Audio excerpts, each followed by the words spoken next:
मंदसौर जिले के 4 विधानसभाओं में से 3 विधानसभा के कांग्रेस और बीजेपी प्रत्याशियों ने अपना अपना नामांकन पत्र दाखिल कर दिया है। बता दें कि मंदसौर विधानसभा से कांग्रेस के विपिन जैन और भाजपा के यशपाल सिंह सिसोदिया ने नामांकन पत्र दाखिल किया है।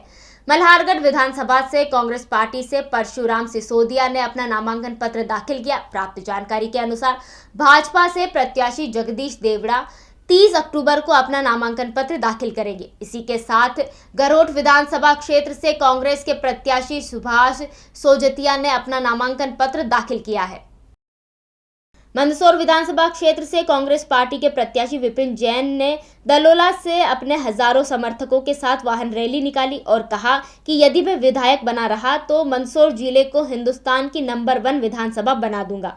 वहीं मल्हारगढ़ विधानसभा से कांग्रेस पार्टी के ही श्यामलाल जोगचंद ने निर्दलीय अपना नामांकन पत्र दाखिल किया। देखिए, बिल्कुल कांग्रेस पूरी चाक चौबंद होकर पूरी इस बार उतरी है, क्योंकि संगठन कांग्रेस का संगठन जमीन स्तर तक, मंडल, सेक्टर, बूथ तक पूरा तैयार है। संगठन चुनाव लड़ रहा है। इस बार हमने प्रत्याशी को बोला आप अपना काम करें, संगठन कांग्रेस का चुनाव लड़ेगा। और ये मेरे ख्याल से बहुत दिनों बाद इस तरह की बात सामने आई है। और संगठन जाके जनता के पास जाके जो हमारे 11 वचन बने हैं, जो बनाए कि हम लोग क्या क्या काम करेंगे, वो सब कामों को जनता के बीच में पहुँचाने का भी काम करेगा और जनता को समझाने का भी काम करेगा कि 18 साल आपने देख ली भाजपा, अब इस बार जो है एक बार हमारे श्यामलाल जी को भी मौका दो, कांग्रेस को मौका दो और जनता के पास जाके हमारे परशुराम जी को भी मौका दो और उनको अधिक से अधिक बहुमत से जिताकर विधानसभा में पहुंचा। दीदी, मंदसौर जिले का आपके पास प्रभार है। मंदसौर की इसी मल्हारगढ़ सीट पर बगावत है। श्यामलाल जोगचंद अपने समर्थकों को लेकर भोपाल पहुंचे, लगातार वे टिकट की मांग कर रहे हैं। क्या लगता है, मतलब पार्टियां बाकी क्या कर रही है? देखिए, उनसे लगातार बातचीत भी चल रही है और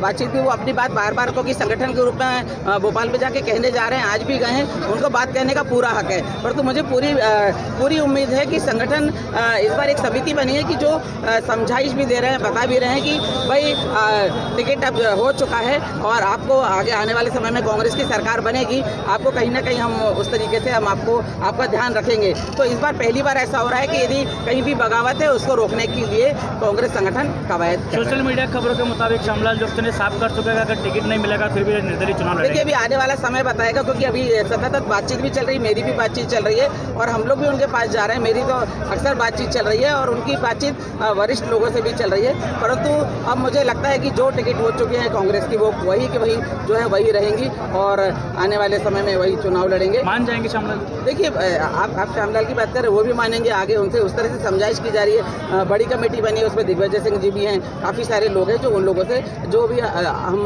उनको असंतुष्ट भी नहीं कहना चाह रहे, परंतु जिनको ऐसा लगता है टिकट नहीं मिली तो उनके साथ बैठ के उनको समझाइश दी जाएगी। भारतीय जनता पार्टी के जिलाध्यक्ष जी के नेतृत्व में आज मंदसौर विधानसभा क्षेत्र के भारतीय जनता पार्टी के परिवार के द्वारा, भारतीय जनता पार्टी के जनप्रतिनिधियों के द्वारा पंडित दीनदयाल उपाध्याय जी की आदमकद प्रतिमा से एक वाहन रैली निकालते हुए मतदाताओं का आशीर्वाद लेते हुए हम निर्वाचन के इस कार्यालय भवन पर मुझे भारतीय जनता पार्टी ने उम्मीदवार के रूप में मंदसौर विधानसभा क्षेत्र 224 के लिए उम्मीदवार घोषित किया है। उसी के अंतर्गत आज हम सब ने मिलकर के नामांकन प्रस्तुत किया है। दादा, मुद्दे क्या रहेंगे खास तौर पर? गरीब कल्याण का एजेंडा, उसको आगे बढ़ाना है। विकास की अवधारणा को सुनिश्चित करते हुए विकास के जो कुछ काम छूट गए हैं उनको आगे बढ़ाने का काम करना है। भारतीय जनता पार्टी का संगठन के नेतृत्व में, संगठन की मजबूती के साथ, जनप्रतिनिधियों के साथ मंदसौर विधानसभा क्षेत्र, मंदसौर जिला, मध्य प्रदेश और भारत के लिए विकास को चहुमुखी विकास की ओर ले जाना है। नारा है विकास किया था, विकास करेंगे। दादा, आपने अपने भाषणों में कहा है कि दलोला में एक कमरे में एक मीटिंग हुई है। मैंने कहा नहीं, मैंने नहीं कहा, नहीं, मैंने ऐसा नहीं कहा, आपने गलत जानकारी दी। आपके प्रतिद्वंदी मैंने ऐसा कोई वक्तव्य नहीं दिया, मैंने कोई वक्तव्य नहीं दिया। शुद्धिकरण को आपका क्या कहना है? देखिए, जब कार्य रूप में परिणित हो रहा है और जब 27 करोड़ रुपये की राशि जमीन पर आ गई है, भारत की सरकार ने नमामि गंगे प्रोजेक्ट के अंतर्गत मंदसौर की शिवना मैया को शुद्धिकरण को लेकर के एक पूरा प्लान प्रोजेक्ट तैयार किया है। इनको इसका काम देख रहा है।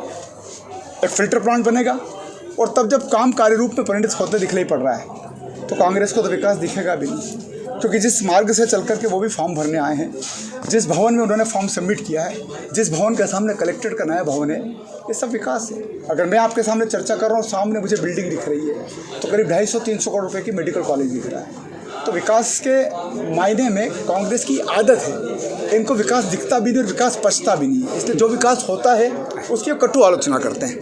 धन्यवाद। आज भगवान पशुपतिनाथ जी के दर्शन करके और माँ शिवना मैया के अंदर जाकर एक संकल्प लिया कि मुझे अगर मंदसौर की जनता आशीर्वाद देती है तो सबसे पहले हम शिवना शुद्धिकरण का कार्य करेंगे और वहाँ से हम इसकी शुरुआत करेंगे।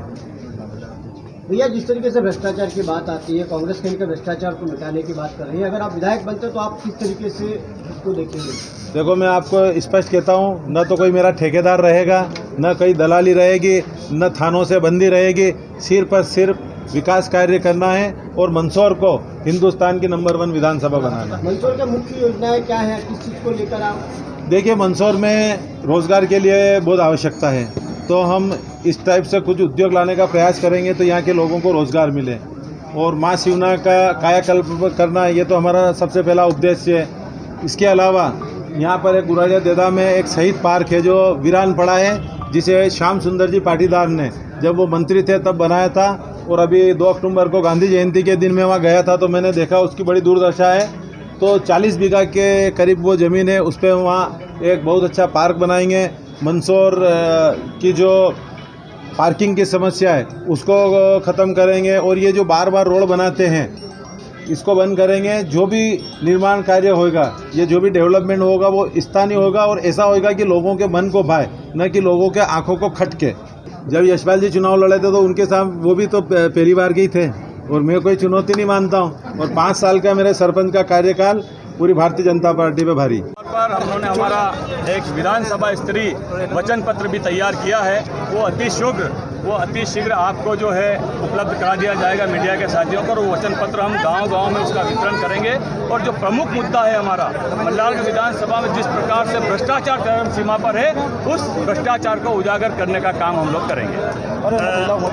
बगावत के सुर लगातार मल्लारगढ़ विधानसभा चल रहे हैं, किस प्रकार से आप डैमेज कंट्रोल? देखिए, किसी प्रकार का कोई बगावत नहीं है। माननीय श्यामलाल जोगचंद जी से मेरी कल भी चर्चा हुई, परसों भी चर्चा हुई।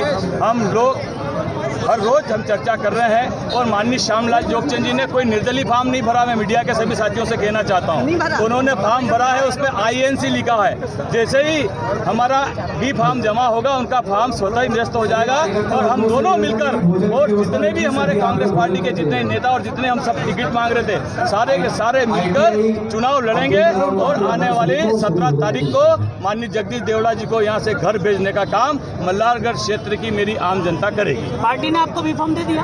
बिल्कुल, बी फॉर्म दे दिया है, अभी हम लोग जमा कराएंगे। ब्यूरो रिपोर्ट, ग्रामीण भारत टीवी। खबरों में बने रहने के लिए ग्रामीण भारत टीवी को सब्सक्राइब कीजिए और बेल आइकॉन दबाना ना भूलें।